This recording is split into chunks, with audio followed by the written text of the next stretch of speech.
பாரத் கோக்கிங் கோல் ஐபிஓக்கு வராங்க அப்படிங்கிற செய்தியை இதுக்கு முன்னாடிலாம் நம்ம டிஸ்கஸ் பண்ணியிருந்தோம். ஸோ அவங்களோட லிஸ்டிங் ஜனவரி 19th இன்னைக்கு தான். பாரத் கோக்கிங் கோல் லிஸ்ட் ஆகும்போது எல்லாருமே எதிர்பார்த்ததை விட ரொம்ப ஜாஸ்தியாக 95% வரைக்கும் ப்ரீமியமில் லிஸ்ட் ஆயிருக்காங்க. ஸோ இந்த ஐபிஓ வரும்போது என்ன மாதிரியான கிளைம்ஸ் எல்லாம் எடுத்துகிட்டு வந்தாங்க, இதோட லிஸ்டிங் எப்படி இருந்திருக்கு அப்படிங்கிற எல்லா டீட்டெயில்ஸையும் இந்த வீடியோவில் தெளிவாக பார்க்கலாம். கோல் இந்தியா நிறுவனத்தினுடைய ஒரு சப்சிடரி நிறுவனம் தான் இந்த பாரத் கோக்கிங் கோல் அப்படிங்கிற இந்த நிறுவனம். இவங்க ஐபிஓக்கு வரப்போறோம் அப்படின்னு அறிவிச்சதுல இருந்தே முதலீட்டாளர்கள் மத்தியில ரொம்ப பெரிய வரவேற்பு இருந்தது அப்படின்னு சொல்லலாம். ஏன்னா ஆப்வியஸா கோல் இந்தியா நிறுவனத்தோட சப்சிடரி நிறுவனம் அப்படிங்கிறதுனால தான்.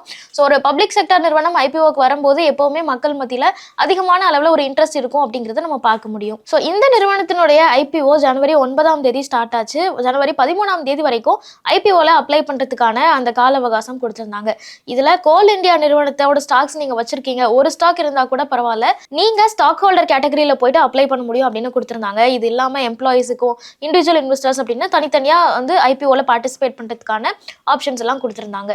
ஸோ அடுத்தது ஜனவரி 13 இவங்களோட ஐபிஓக்கான அப்ளை பண்ற அந்த கால அவகாசம் முடிவடைஞ்சது. அதை தொடர்ந்து ஜனவரி 16 யாருக்கெல்லாம் அலாட்மெண்ட் கிடைச்சிருக்கு அப்படிங்கிற அந்த ஒரு அறிவிப்பும் வெளியிட்டாங்க.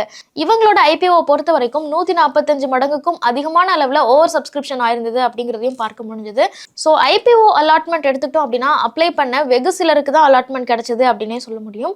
ஸோ அந்த வகையில் அலாட்மெண்ட் எல்லாம் கிடைச்சதுக்கு அப்புறமா இவங்களோட லிஸ்டிங் வந்து ஜனவரி 19 எல்லாருமே ரொம்ப ஈகரா எக்ஸ்பெக்ட் பண்ணிட்டு இருந்தாங்க. கிரே மார்க்கெட் பிரீமியம் எல்லாம் 50%க்கும் மேல இது லிஸ்ட் ஆகும் அப்படிங்கிற மாதிரியான ப்ரெடிக்ஷன்ஸ் தான் இருந்தது. இந்த சூழ்நிலையில தான் ஜனவரி 19 பாரத் கோக்கிங் கோல் பங்குச்சந்தையில லிஸ்ட் ஆகுது. லிஸ்ட் ஆகும் போதே கிட்டத்தட்ட 90%க்கும் மேல ப்ராஃபிட்டோட தான் இவங்க லிஸ்ட் ஆகுறாங்க. என்எஸ்சியில், அதாவது நேஷனல் ஸ்டாக் எக்ஸ்சேஞ்சில் பார்த்தோம் அப்படின்னா என்எஸ்சியில் 45 ரூபாய்க்கும் பிஎஸ்சியில் 45.21 ரூபாய்க்கும் இந்த ஸ்டாக் வந்து லிஸ்ட் ஆக ஆரம்பிச்சது. இவங்களோட ஐபிஓ பிரைஸ் என்ன அப்படின்னு பார்த்தோம்னா 23 ரூபாய் அப்படின்னு இருந்தது. ஸோ 23 ரூபாய் அப்படிங்கிற பிரைஸ்ல அறிவிக்கப்பட்ட ஒரு ஸ்டாக்கினுடைய விலை வந்து லிஸ்ட் ஆகும்போது 45 ரூபாய்க்கு லிஸ்ட் ஆயிருக்கு அப்படிங்கிறது எல்லாருக்குமே ரொம்ப எக்ஸைட்டிங்கான ஒரு விஷயமா தான் பார்க்கப்பட்டது. ஸோ இவங்களை பொறுத்த வரைக்கும் 1071 கோடி ரூபாய் அளவுக்கு நிதி திரட்டணும் அப்படிங்கிற நோக்கத்துல தான் பங்குச்சந்தையில ஐபிஓக்கே வந்தாங்க. அதே மாதிரி இது முழுக்க ப்ரமோட்டர் செல்லிங்கா தான் இருக்க போகுது அப்படிங்கிறதையும் சொல்லியிருந்தாங்க. ப்ரமோட்டர் செல்லிங்கா இருந்தாலும் கூட மக்கள் அதிக அளவுல இந்த ஐபிஓ மேல ஆர்வம் காட்டி சப்ஸ்கிரிப்ஷன்ஸ் எடுத்துக்கிட்டாங்க அப்படிங்கிறதையும் பார்க்க முடிஞ்சது.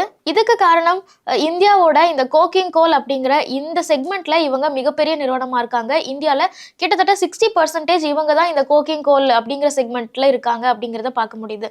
ஸோ பெரும்பாலான அளவு இவங்களை டிபெண்ட் பண்ணி தான் இருக்கும் அப்படிங்கிறதுனால நிறைய பேர் இதுல ஆர்வம் காட்டினாங்க அப்படின்னு புரிஞ்சுக்கலாம். இன்னொரு பக்கம் நம்ம முன்னாடியே சொன்ன மாதிரி தான் 45 ரூபாய்க்கு இது லிஸ்ட் ஆயிருக்கு அப்படிங்கும்போது நிறைய பேர் இதை இன்னைக்கு லிஸ்டிங் கெயின்ஸ் எடுத்து விற்கவும் ஆரம்பிச்சாங்க. ஸோ ஷேர் பிரைஸ் வந்து கொஞ்சம் கொஞ்சமா குறைஞ்சதையும் நம்ம பார்த்தோம். கிட்டத்தட்ட இன்னைக்கு, அதாவது ஜனவரி 19 க்ளோஸ் ஆகும்போது பாரத் கோக்கிங் கோல் அப்ராக்சிமேட்டா ஒரு 40 ரூபாய் ரேஞ்சில் க்ளோஸ் ஆனது அப்படிங்கிறத பார்க்க முடிஞ்சது. ஸோ இதன் மூலமாவே நிறைய ரீட்டைல் இன்வெஸ்டர்ஸ் வந்து கொஞ்சம் ப்ராஃபிட் புக் பண்ணியிருக்காங்க அப்படிங்கிறதையும் புரிஞ்சுக்க முடியுது. ஸோ நீங்க இந்த பாரத் கோக்கிங் கோல் ஐபிஓல பார்ட்டிசிபேட் பண்ணீங்களா? உங்களுக்கு அலாட்மெண்ட் கிடைச்சதா? நீங்க இந்த ஸ்டாக் பிரைஸை எப்படி பாக்குறீங்க அப்படிங்கிறதெல்லாம் கமெண்ட்ஸ்ல சொல்லுங்க.